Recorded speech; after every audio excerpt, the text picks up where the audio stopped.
Starbucks stock just surged 24% after announcing they have fired their CEO. This is the guy that had a famously bad interview on CNBC with Jim Cramer back in Q2 after a surprise earnings miss. That drove the stock down 18% to low $70 range, and it stayed there for the following months. The stock price basically has not recovered until now. So what happened? Well, the Starbucks board announced that they have hired the current Chipotle CEO, Brian Niccol, to take over. He has a very good reputation, sending Starbucks stock up 24.5% and Chipotle stock down 7.5%. So investors are getting excited about this move. Since taking over as Chipotle CEO in March 2018, Chipotle stock has grown more than 700%. And I think I speak for all Starbucks shareholders that even a fraction of that success would be awesome. In today's video, I'm going to break down the news, explain the problems Starbucks has been facing, and give an updated stock analysis on the company.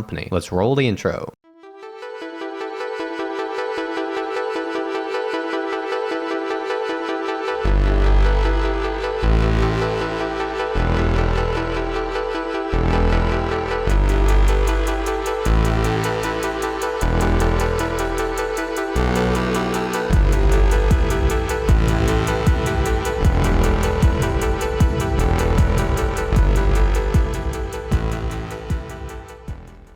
My name is Zach, this is Dividend Data, and you should leave a like and subscribe to the channel if you enjoy the video. Please sign up for our email newsletter so you can get these videos plus a bunch of other great content straight to your inbox. Also become a member of dividenddata.com, which is the stock research tool I'll be using throughout the video. Links to both are in the description and pinned comment. So what happened? Starbucks has been a massive success story over the past 2 decades. However, they seem to be continually reliant on their founder, Howard Schultz, coming back as CEO. He has had multiple stints, each leading to a new peak of success for the company. But when he leaves, there seems to be a leadership vacuum and problems that ensue. And the new CEO Laxman was the latest case of this problem. I am never coming back again because we found the right person. Also, in 2008, when I did come back, Starbucks was in a much different position. We did not have demand in our stores. We have record demand today. Laxman's coming in with the wind at his back. And so the growth of the company, the equity of the brand, the significant position that Starbucks occupies in China is very, very different. But Andrew, I'm not coming back a third time.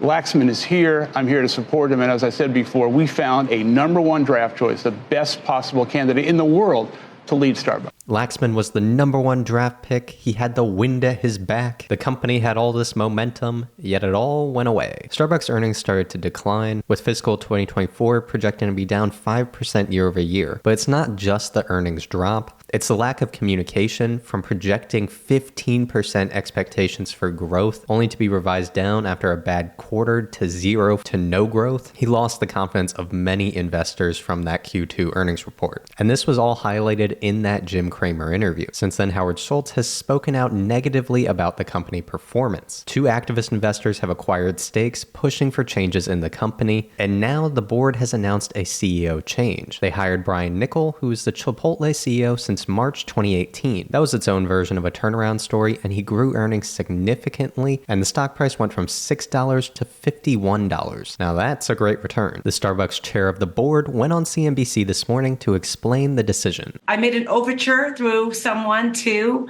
Brian, and he took the call. And we thought we had the opportunity to engage with one of the biggest names in the industry, someone whose track record is just clearly proven, not only through the spectacular results that he's had at Chipotle, but also before that at Pizza Hut and Taco Bell. He knows this industry, and we thought he would be the right leader for this moment. What we saw with Brian was someone who's quite honestly been there, done that, through all sorts of market environments, all sorts of cycles. And when I talked to him, I remember him saying, I know what to do. And he said, this is a speed bump in this company's history. This is not something that I fear going into. And that was something that for our board was extremely encouraging, because that's how we see it. We think this is a fundamentally sound company. The iconic Starbucks brand will continue to be great.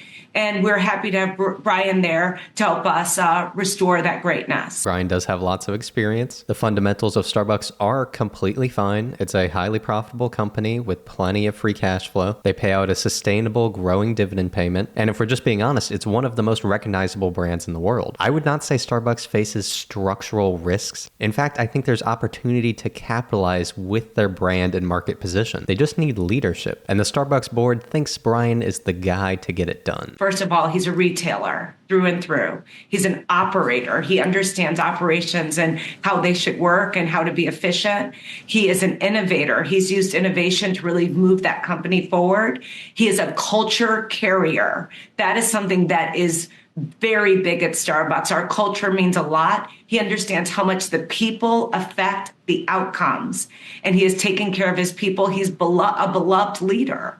So those were the things when we looked at all of those pieces together, we said, this is the right person for this company. And especially when you think about the culture of Starbucks, the mission and values, what has made us great, I think that he just speaks to all of those sensibilities. The now former CEO Laxman did not have any experience in retail, and he was a nice guy and everything, and I actually don't think he was doing as bad of a job as people say, but I don't think anyone would describe him as a charismatic leader. I don't think he's necessarily inspiring anyone at the company. And Starbucks historically has very much been a culture company. That's Howard Schultz's entire business focus, and Laxman definitely had a very different vibe compared to Howard. And I think for Starbucks to succeed long term, they're going to have to follow that founding vision of the company. And I actually like what the Starbucks board member had to say about respecting that founding vision. So I want to make a point about founders because I think it's very important.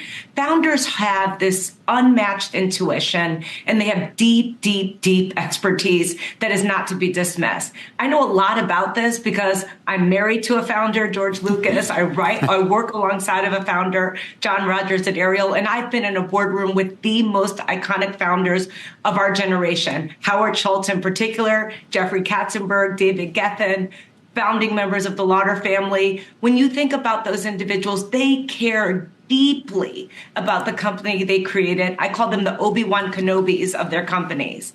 And as a board, we appreciate that feedback and we consider it. I think that's something that's very, very important. So when you think about Howard on a going basis, he has no formal role in the company. He's our chairman emeritus. He does not have a board seat. He's our founder who is always going to be revered and respected for what he built. And his relationship with the leader of the company will be one that he will build with that person. But I know how excited he is. When I called him and told him what we were doing and what I had been working on and what the board had been pursuing, he said, Melody, that's a home run. So now we know what happened. Activist investors and Howard Schultz and much of Wall Street wanted a change at CEO, and the board reached out behind the scenes to the Chipotle CEO and poached him from the company. And at this time, Brian Niccol is probably one of the most qualified people for the job. And he built a reputation at Chipotle of being that kind of leader at the company, and that is what Starbucks needs. And based on what I know and have read about him, he focuses on consumer experience and leadership. And this whole customer experience thing was a core focus of Howard Schultz. And before I jump into an updated stock analysis on the company, I wanted to play what some of the CNBC analysts are discussing about Starbucks stock after the news. I keep hearing something that Brian has said many times on our air and many times on analyst calls, that you need to delight the customer, right? Keep the customer happy. That's something that Howard Schultz firmly believes in and has, tried to instill in all leaders before and after him as he's returned multiple times. And that's something that I think Brian Niccol can really do at Starbucks. Remind the customer why it's worth it to spend your money at Starbucks, particularly in this environment. So we'll see if he can pull it off. No, I'm so glad you mentioned that, Kate. And Nancy, it's really brilliant because Chipotle is also a company. They don't discount. It's fresh. It's healthy. It's in that same lane that Starbucks kind of used to be in and is trying to stay in. A lot of people weren't happy with the way the current CEO is using all these discounts through the app and on the storefronts to really drive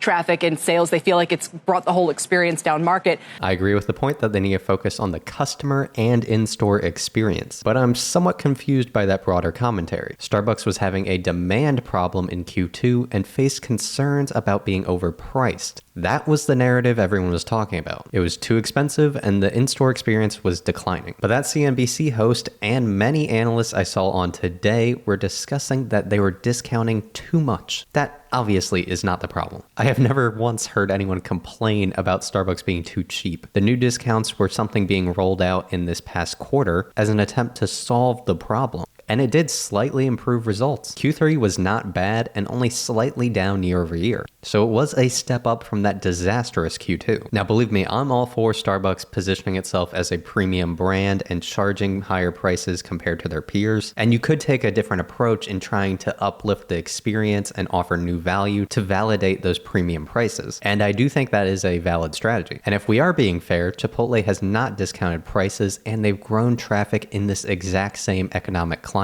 In my opinion, Chipotle, though, is a much better value for the average person relative to Starbucks. So should you buy Starbucks now after the news? Let's break this down in an updated stock analysis. The company is priced at $95.90 per share, and based on earnings per share over the trailing 12 months, they are currently trading at a 26.8 PE ratio. The current dividend yield is 2.38%, and here you can see the analyst price targets and projections for future earnings. This is prior to any changes from the CEO news. The consensus price target on Wall Street is $105.96, so based on that, it's still 10% undervalued. However, it was still much cheaper just yesterday. In fact, it was priced for months below the lowest price target on Wall Street. It was at that time I opened my first position in Starbucks, and I'm now up 29.43%. So I would say after this surge in stock price, Starbucks stock is actually trading closer to fair value. And I am actually far less tempted to buy more at the current price. However, I do feel better about the long-term prospects of the company. Even with Laxman as CEO, they are projecting 13% annual EPS growth. This was in 2025 and 2026,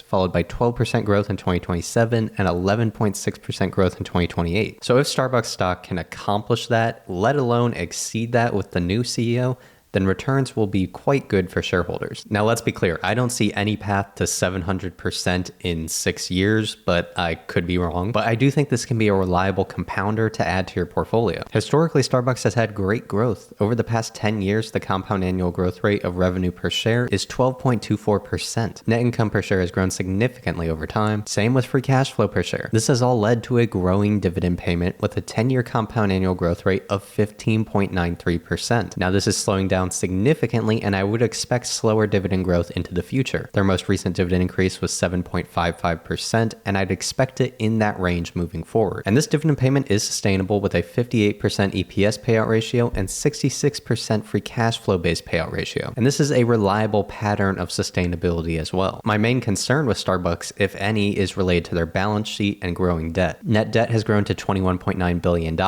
However, they rationalize this with the financial argument that they get great returns on opening new stores, which they use leverage to open more of. And they do have about a 30% return on capital employed, which is very good. However, I do worry about slowing growth in free cash flow combined with rising debt, leading to lower return of capital to shareholders through dividends and share repurchases. So this was an interesting day in the news, and I look forward to see what happens with Starbucks over the next few years. Leave a like and subscribe to the channel if you enjoyed the video. Please sign up for our email newsletter so you can get these videos plus a bunch of other great content straight to your inbox. Also become a member of dividenddata.com so you can get access to the stock research tool I used throughout the video. Links in the description and pinned comment. Thanks for watching.